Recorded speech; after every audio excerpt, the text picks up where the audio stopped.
ಸಮಾಧಾನ ಮಾಡಿಕೊಂಡವನು ಪೂರ್ವ ಪುಣ್ಯದ ಬಲ ಇಲ್ಲದವನ ಶಾಪವಾಕ್ಯಗಳು ಲೋಕದಲ್ಲಿ ಅನುಷ್ಠಾನ ಯೋಗ್ಯವಾಗುವುದಿಲ್ಲ. ಶಾಪ ಯಾರಿಗೂ ಕೊಡ್ಲಿಕ್ಕೆ ಬರ್ತದೆ. ಕೊಟ್ಟ ಶಾಪ ಅವನಿಗೆ ತಾಗಬೇಕು ಅಂತಾದರೆ ತಾಗಿಸಬಹುದಾದಷ್ಟು ಪುಣ್ಯ ಕರ್ಮವನ್ನು ಪೂರ್ವದಲ್ಲಿ ಮಾಡಿರಬೇಕು. ಭೃಗು ಮಹರ್ಷಿ ತಪಸ್ಸು ಮಾಡಿದ್ದು ಸ್ವಾರ್ಥ ಸಾಧನೆಗಲ್ಲ, ಲೋಕ ಕಲ್ಯಾಣಕ್ಕೆ. ಲೋಕದಲ್ಲಿ ಉಪಾಸ್ಯ ಯಾರು ಎಂಬುದನ್ನು ಅರಿಯುವುದರ ಜೊತೆಯಲ್ಲಿ ಅವನ್ಯರು ಯಾರು, ಉಪಾಸ ಯೋಗ್ಯರಲ್ಲದವರು ಯಾರು, ಇದರ ಅರಿವನ್ನು ಮೂಡಿಸಬೇಕು ಎಂಬುದಕ್ಕಾಗಿ ಅನ್ವೇಷಣೆಗೆ ತೊಡಗಿದವನು. ಬ್ರಹ್ಮನ ಯೋಗ್ಯತೆ ಎಷ್ಟು ಅಂತ ಬೋಧಿಸಿದ ಮೇಲೆ ಇನ್ನೇರಬೇಕಾದದ್ದೆಲ್ಲಿಗೆ ಅಂತ ಯೋಚಿಸಿದರೆ ಧವಳಗಿರಿಯ ಉಪರಿ ಭಾಗಕ್ಕೆ. ಹೌದಲ್ಲ, ವಿಷಧರನಾಗಿದ್ದುಕೊಂಡು ಬಾಲಲೋಚನಾಗಿದ್ದಂತಹ ಆತ ಗಜಧರ್ಮಾಂಬರಧರನೂ ಹೌದು, ವ್ಯಾಘ್ರಧರ್ಮಾಂಬರಧಾರಿಯೂ ಹೌದು.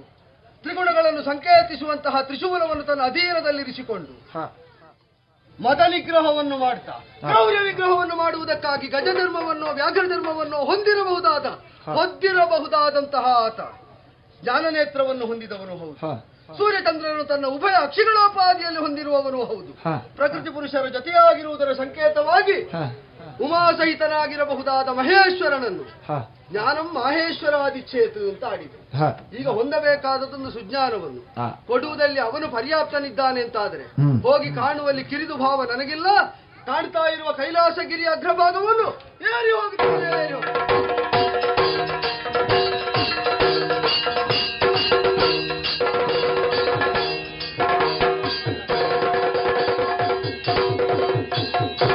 ಗಿರಿದಾತೆಯ ಮೇಳದಲ್ಲಿ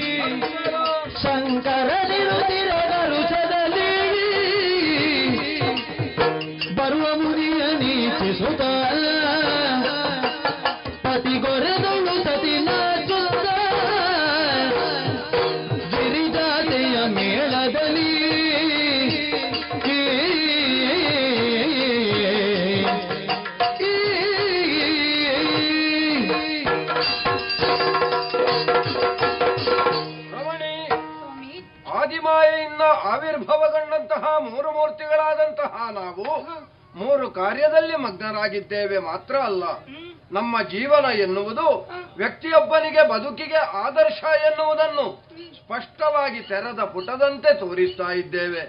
ನೋಡಿದೆಯಲ್ಲ ಧವಳಗಿರಿ, ಇದೇ ನಮ್ಮ ಆವಾಸ ಸ್ಥಾನ. ಇದಕ್ಕೊಂದು ವಿಶೇಷವಾದಂತಹ ಅರ್ಥ ಉಂಟು. ಧವಳ ಚಾರಿತ್ರ್ಯದಿಂದ ಯಾವನು ಬದುಕುತ್ತಾನೋ ಅಂತವನ ಜೀವನದಲ್ಲಿ ಹಿತವಾಗುತ್ತದೆ.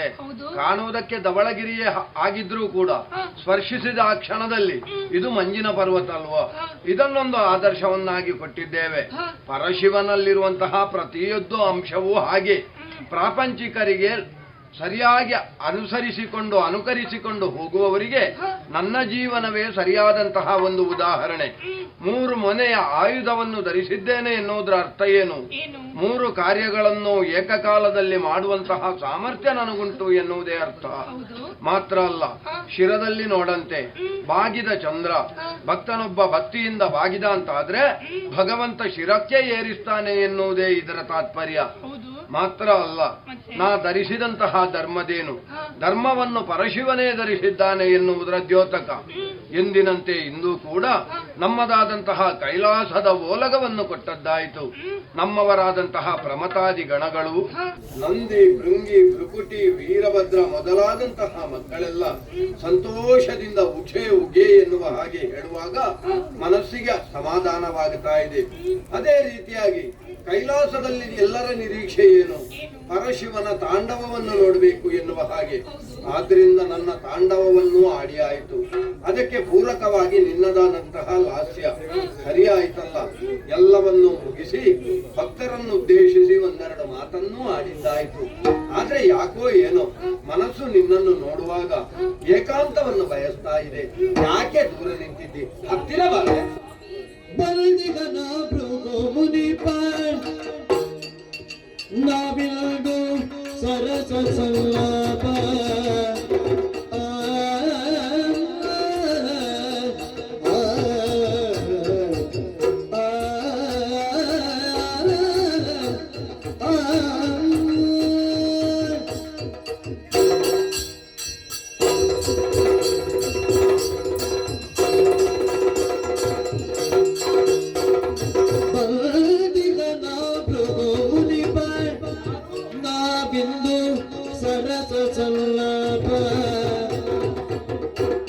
ಎಂದಿರ್ಪುದು ತರವಲ್ಲ, ಎಂದಿರ್ಪುದು ತರವಲ್ಲ, ಬರದಿಲ್ಲ ನಾನು ತೆಗೆದು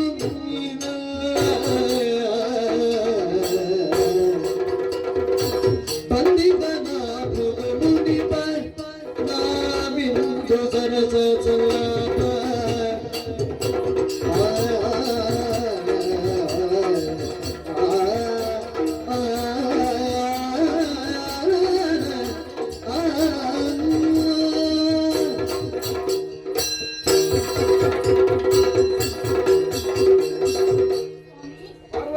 ನೀವು ಏಕಾಂತವನ್ನ ಬಯಸುತ್ತಾ ಇದ್ದೀರಿ. ಆದರೆ ನಾವಿರುವರು ಇರುವಾಗ ಯಾರಾದರೂ ಬಂದರು ಅಂತಾದರೆ ನಮ್ಮ ಏಕಾಂತಕ್ಕೆ ವಿಘ್ನ ಬರುವುದು ಸತ್ಯ ತಾನೆ? ನಮ್ಮ ಈ ಕೈಲಾಸಕ್ಕೆ ಯಾರು ಬರ್ತಾರೆ ಹೇಳು ನೀನು? ಆದರೆ ಈಗ ಬಂದಿದ್ದಾರಲ್ಲ. ಯಾರು ಬಂದದ್ದು ನನಗೆ ಗೊತ್ತಾಗದಾಗೆ ಯಾರು ಬರ್ತಾರೆ? ಸರಿಯಾಗಿ ನೋಡಿ, ಭೃಗು ಮುನಿಪರು ಇತ್ತ ಕಡೆ ಬರುತ್ತಾ ಇದ್ದಾರೆ. ಓ, ಅಲ್ಲಿ ಬೆಳ್ಳಿಯ ಬೆಟ್ಟವನ್ನು ಏರ್ತಾ ಇದ್ದಾನೆ. ಹೌದು. ಹೌದು, ಅವನು ಯಾಕೆ ಇಲ್ಲಿಗೆ ಬರುದು? ಇಲ್ಲಿಗೆ ಬಂದರು ಅಂತಾದರೆ ನಮ್ಮ ಏಕಾಂತಕ್ಕೆ ತೊಂದರೆ ಆದಿತ್ತು. ಅವರನ್ನು ನೀವು ತಡೆಯುವುದು ಹೌದು ಅಂತಾದರೆ ನಾನು ನಿಮ್ಮನ್ನು ಕೊಡುತ್ತೇನೆ. ಮನದಿಯ ವಚನವ ಕೇಳಿ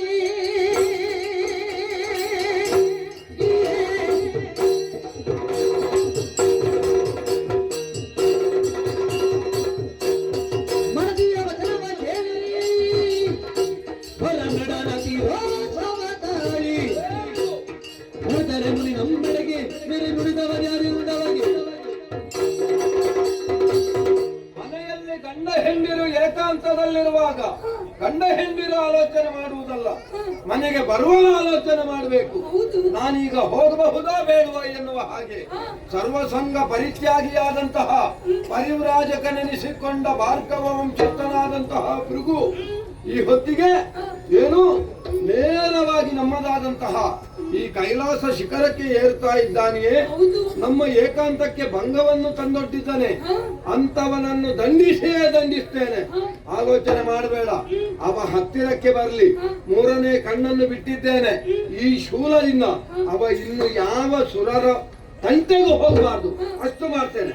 ಬಾ ನೀನು ಬರಲಿ. ಅವನ ಕಾಲ ಕಂದರ ಕಾಲ ಕಾಲ ದಿಶಾವಟ ಪಾಲನಯ ಶಂಕರ ನೀಲಲೋಗಿ ತರುಣ ಮಾಲ ಸದಾ ಶಿವ ಶೂಲಿಗಿರಿ ಜಮಡ ಕಾಲ ಕಂದರ ಕಾಲ ಕಾಲ ದಿಶಾವಟ ಪಾಲನಯ ಶಂಕರ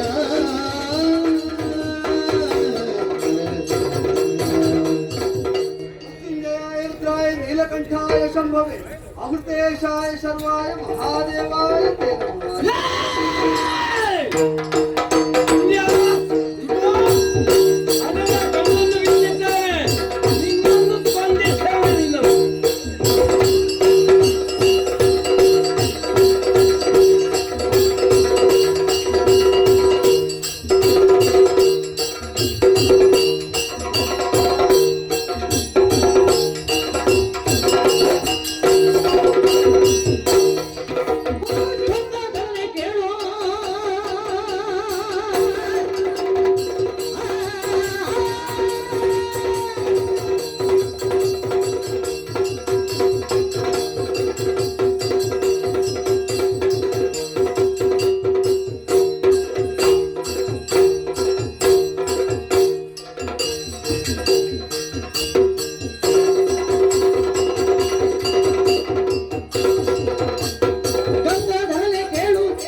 ಕೈಲಾಸವಾಸಿಯಾದಂತಹ ನೀನು ಮೂರನೆಯ ಕಣ್ಣಿನ ಉರಿಯನ್ನು ನನ್ನೆಡೆಗೆ ಹಾಯ ಬಿಟ್ಟು ತ್ರಿಶೂಲಪಾಣಿಯಾಗಿ ದಂಡಿಸಿ ಇವನನ್ನು ಗಮನಿಸ್ತೇನೆ ಅಂತ ಹೊರಟದ್ದು ಒಬ್ಬ ಋಷಿಯನಿಗೆ ನೆನಪಿರ್ಲಿ.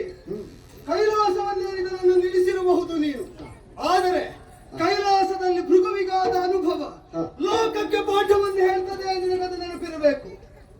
ಜ್ಞಾನಮಾಹೇಶ್ವರ ದೀಕ್ಷೆ ಅವ ಕೊಡುವ ಜ್ಞಾನವನ್ನು ಲೋಕಕ್ಕೆ ಹಂಚುತ್ತೇನೆ ಅಂತ ಬಂದ್ರೆ ನಿಮ್ಮದ್ದಾದಂತಹ ಸತಿ ಪುರುಷರೊಂದಾಗುವುದಕ್ಕೆ ನಾ ತಡೆಯಾದೆ ಎಂಬ ವ್ಯಗ್ರತೆಯಿಂದ ನನ್ನೆಡೆಗೆ ಆಯುಧ ಪ್ರಯೋಗವೇ. ಅದೇ ಹೌದು ಅಂತಾದರೆ ಸಾಕಾರನು ನಿರಾಕಾರನು ಆಗಿರಬಲ್ಲಂತಹ ನೀನು ಆಕಾರ ತಳೆದು ಅನ್ಯರಿಗೆ ಅಸಹ್ಯವಾಗುವ ವಿಧಾನದಲ್ಲಿ ಯಾಕೆ ಅರ್ಚಿಸಲ್ಪಡಬೇಕು? ಯಾರೋ ಪೂಜೆ ಮಾಡುವಾಗಲೂ ನಿನಗೆ ತೊಡಕಾದೀತು, ನಿನ್ನ ಏಕಾಂತಕ್ಕದು ಭಂಗವಾದೀತು. ಯಾರು ಆವಾಹನ ಮಾಡಿದಾಗಲೂ ಬರೋದಿಲ್ಲ ಅಂತ ತೊಡಕುಂಟಾದೀತು. ಅದಕ್ಕಿಂತ ಸಾಕಾರ ನಿರಾಕಗಳನ್ನು ಒಂದಾಗಿಸುವಂತಹ ಒಂದು ಸಂಕೇತಕ ಪೂಜೆ ಮಾಡುವುದು ಒಳ್ಳೆಯದು.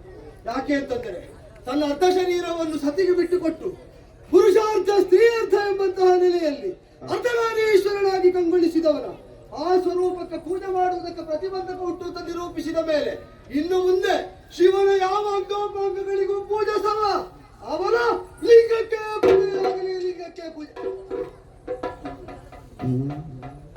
ಆಯ್ತಲ್ಲ. ಒಬ್ಬಾತ ಬ್ರಹ್ಮನು ಮತ್ತೊಬ್ಬಾತ ಶಿವನು ಇಬ್ಬರನ್ನು ಪರೀಕ್ಷಿಸಿ ಆಯ್ತಲ್ಲ. ಹರಕಮಲ ಜರ ನೋಡಿದೆನು ನೋಡಿದೆನು ಓ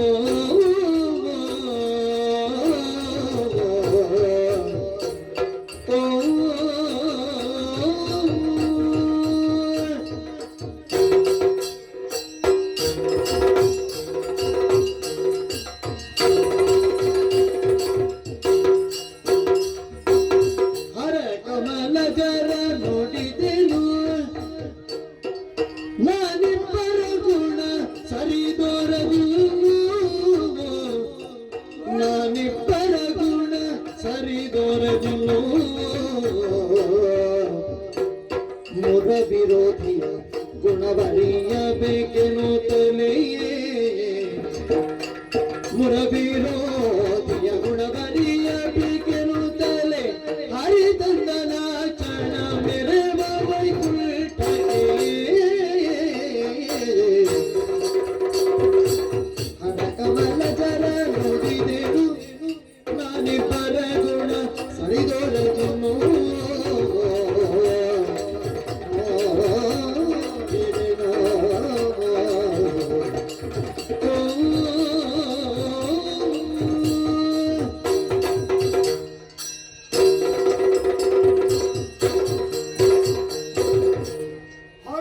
ಕಮಲಜನನ್ನು ನೋಡಿ ಆಯ್ತು, ಸಮೀಪಸ್ಥರಾಗಬೇಕಾಗಿಲ್ಲ, ದೂರದಿಂದ ನೋಡಿದ್ರು ಅರ್ಥ ಆಗ್ತದೆ. ಎಲ್ಲ ತಮ್ಮ ಅವಯವಗಳಿಗೂ ಸ್ಥಿತಿಗೂ ಲೋಕಕ್ಕೂ ವಿಶೇಷ ಅರ್ಥ ಇರುವುದು ಹೌದಾದರೂ ಯಜ್ಞ ಫಲವನ್ನು ಅವರಿಗೊಪ್ಪಿಸುವುದು ವಿಹಿತವಲ್ಲವಾದ್ದರಿಂದಲೇ ಬ್ರಹ್ಮನು ಆರಾಧನಾ ಬಾಹಿರನಾಗಲಿ. ಹಾಗೆಯೇ ಹರವಿಗೂ ಕೂಡ ಪೂಜೆ ಒಂದು ಸಂಕೇತಕ್ಕೆ ಸಲ್ಲಲಿ ಬಿಟ್ರೆ ಯಜ್ಞಾದಿ ಸತ್ಕರ್ಮಗಳಲ್ಲೆಲ್ಲ ಸ್ವರೂಪವನ್ನು ಧರಿಸಿದಂತಹ ಹರನಿಗೆ ಪೂಜೆ ಭಜನೆ ಅರ್ಚನೆ ಬೇಡ ಅಂತ ಶಾಸನ ಮಾಡಿ.